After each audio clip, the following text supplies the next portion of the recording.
Okay, the first models.py file I'm going to be working with is the groups models.py file, and then once this one's ready to go, we'll move over to the posts models.py file. So right now, under groups, open up models.py, and then you can type along with me and then double check against the provided notes. I'm going to say from django.utils.text import, and I'm going to be importing Slugify, and Slugify just allows us to remove any characters that aren't alphanumerics or underscores or hyphens. And basically the idea behind that is if you have a string that has spaces in it and you want to use that as part of a URL, it's going to be able to lowercase and add dashes instead of spaces. That way it works with your browser. So we have Slugify, and then I'm also going to import something called Misaka, and that allows us to actually do link embedding. If you've ever used something like a Reddit commenting system, you can actually put links or a little bit of markdown text. That's what Misaka actually does. Now, in order to use this, we need to actually install it. So open up your terminal and then say pip install Misaka, hit enter, and then my requirement's already satisfied because I already installed it earlier. But in your virtual environment, again, just type out pip install Misaka, and that again is going to allow us to use Markdown inside of these posts. So I'm going to minimize this once that we've done that, and then the next thing I'm going to do is say from django.contrib.auth, so that authorization, I'm going to import a function called getUserModel, and that returns the user model that's currently active in this project. So I'm going to be able to do that to create a user object, so get user model, and essentially what that allows me to do is call things off of the current user's session. And that will make more sense once we actually call things off this user. So we'll save that for now. And then one last thing I'm going to do, which I'm not going to be able to explain right now, but you'll see it in the future when we actually deal with a template that uses it. I'm going to say from Django import template, and then say register is equal to template.library. And we'll talk about that later, but basically this is how we can use custom template tags in the future. So later on, I'm going to have an in-group members check template tag when we're actually dealing with the group HTML files, and that's going to come in handy here. So keep this in the back of your mind. You're not going to see it used until a future lecture, but we're going to go ahead and type it in now. Okay, now it's time for our actual main model. It's group. So I'm going to say class group, and this is going to inherit from models.model. And right now I'll just say pass because I want to add in one more class here, which is the group member class. So I'm going to have groups and then group members. So we'll say group members, and then we'll say models.model. And then here I will also say pass and then save. Okay, so the simpler one is actually the group member. So that's the one we'll work on first, and then we'll have group itself. Let me collapse the directory tree and get a little more space under group, and then once we fill this out, we'll remove the pass. So in class group member, what I'm going to do is create a group attribute, and that's going to be linked with a foreign key to the group class. So we'll say group, and then we'll give a related name, and the related name, I'm going to call it memberships.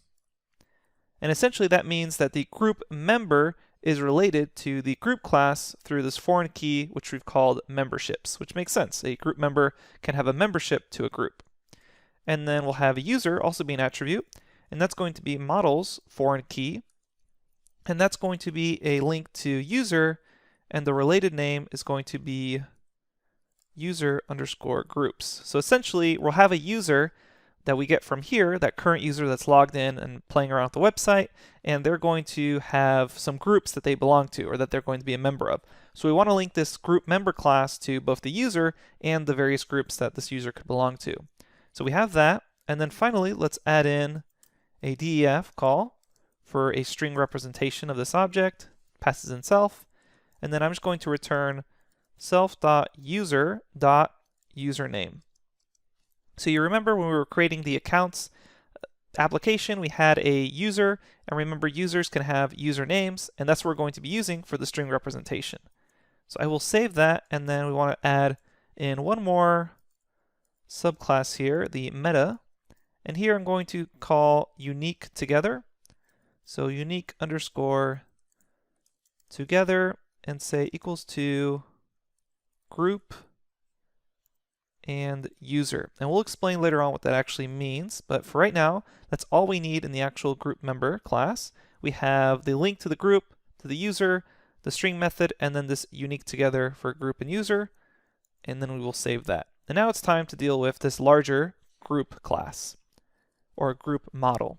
So this group model or model class is going to have an attribute called name, which is going to be the actual name of the group, and that's going to just be models.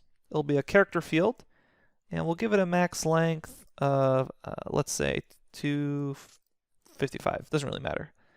And then I need unique to be equal to true, because I don't want groups to have overlapping group names. So once we have that, the next thing I'm going to do is say slug, and the group is going to have a slug, which is going to be models, a slug field, and I'm going to allow underscore Unicode be equal to true, and then I'm also going to require that this is unique. That way I don't get any mistakes calling a URL code, and I make sure that group slugs and group names don't accidentally overlap each other. Then we will have a description field as well, or attribute, and then we will say this is a text field, and it can be blank. We'll let it be blank, or actually let's not let it be blank. Someone should always have a description for their group. So we'll say it has to be true. We'll make the default value be blank. So default value is just going to be a blank string. So I have two single quotes there, and that's going to be the description for the group. And then we're going to add another attribute called description underscore HTML, which you may find useful in the future, but right now we'll just type it in whether or not we're going to use it. And it's just going to be a text field where we say editable, whether or not you can edit it. We'll set it equal to false. The default value is going to be a blank string, and we're going to say that it can be blank in case we want a kind of HTML version of our description. And then finally, the members of a group is going to be equal to models, and this is a many-to-many field. So many-to-many field, and it's going to pass in a user object, and then the through argument is going to be through a group member class. There we go. Okay, so now we have the basic attributes for our group, and we're going to add in a couple of methods. So the first method, we're just going to say str, pass in self, and this is just going to be the string representation of a group object. We're just going to return self.name. So the group string representation is just the name of the group. Next, we're going to say save. So when you want to save a group, we're going to do the following. We'll take in args and keyword arguments, and then we'll set the slug of the group, once you're saving it, to slugify self.name, which means whatever the name is, you can go ahead and put spaces in it while you're filling out the group form, but then when we actually save it, the slug will become the slugify call on self.name, essentially just replacing and lowercasing things. And then we will say self.description HTML, so that extra attribute that we created, that's going to be equal to misaka.html, allowing us to put markdown in there, self.description. There we go. So in case we have markdown in the description, I can call it with misaka.html. And then finally, we'll say super. And I'm going to save args and keyword arguments. Okay, so that's going to be our save method for the group. And then I'm going to get another method called getAbsolute underscore URL self.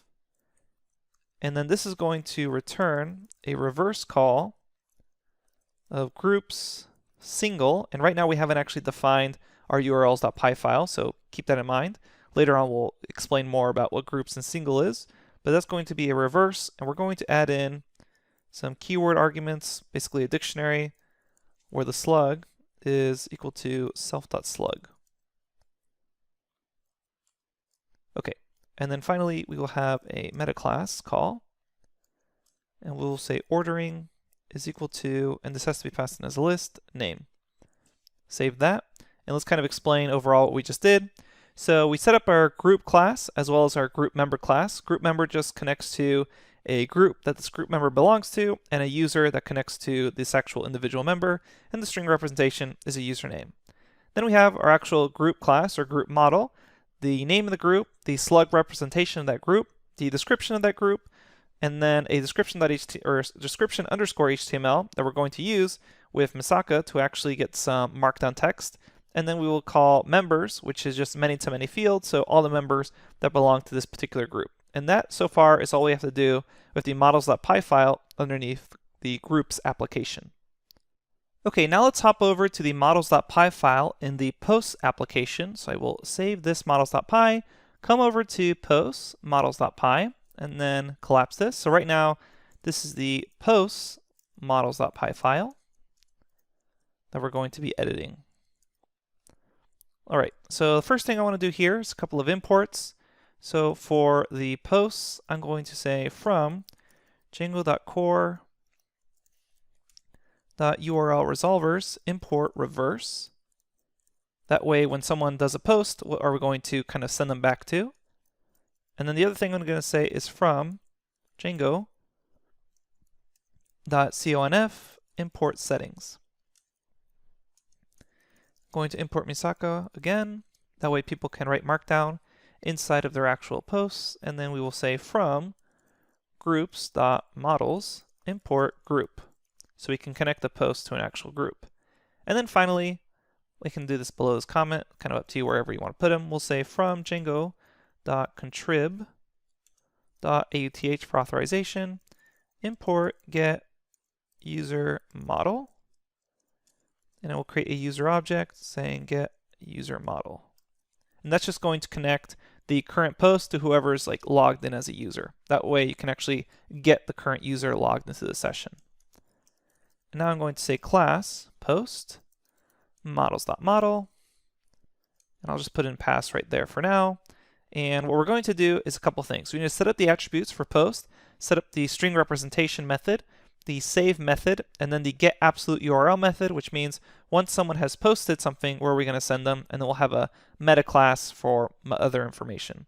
So I'm going to now get rid of that pass and start typing that out. Okay, so we have user, and that's going to be models, and that will be a foreign key to a user, basically this current user. And I will say related name is equal to posts. I'll create a field called created at, and that's going to be equal to models, and that will be a date time field. And I'm going to have it be auto now is equal to true. That way, once someone posts, the actual date time that they posted is just automatically connected. So you don't actually fill in the time you posted, it's just auto-generated for you. And you can display that or not display it, it's kind of up to you, but we'll have that information inside our admin models. So then I'm going to say message, so what's actually the message in that post, that's going to be equal to models text field, and I'll just use all the defaults there. I don't want to really put a max length on that right now. And then the HTML markdown version of this, so we'll say message underscore HTML, that's going to be equal to models text field, but I don't want people to be able to edit that. So we'll say editable is equal to false, because we're going to basically grab that directly from message, and you'll see that in a second. And then one last attribute here, I will say group, that's going to be models, foreign key, and that's going to connect to group, which we remember imported from our group.models. So this post is connected with a foreign key to a group. It has a related name of posts, and then we'll say null is equal to true, and then we will say blank is equal to true. Okay, so our foreign key, it can be null, it can be blank true, but we'll take care of that in further detail with the templates themselves. But let's go through those methods that we were going to do. So first one is the string representation of this, and that is just going to be the actual message of the post. So we'll say return self.message. The next one I want to do is the save method, and that's going to look similar to what we've been doing in the past, where we have args, our keyword arguments, kargs or kwargs, and then that will be self.message underscore HTML is equal to Misaka HTML of self.message. That way, if someone writes in Markdown, so they put a link in their post, it doesn't look with like strange notation of brackets and stuff. It actually is supported with the HTML from Misaka. And then we're just going to say super, save, and then again the args and the keyword arguments. All right, so that's the save method. And then finally, we're going to do the last method, get absolute URL. And after that, we'll do class meta, or a subclass. So the get absolute URL is going to say self, and this is going to return the following. Let me put some more lines in here. This is going to return the reverse function call, and we will pass in posts single. So again, we haven't set up the actual URLs, but that will be set up eventually. And then it's also going to take in some keyword arguments, which is going to be a dictionary of the username. That will be self.user.username. And then the other thing that's going to go in here is the primary key.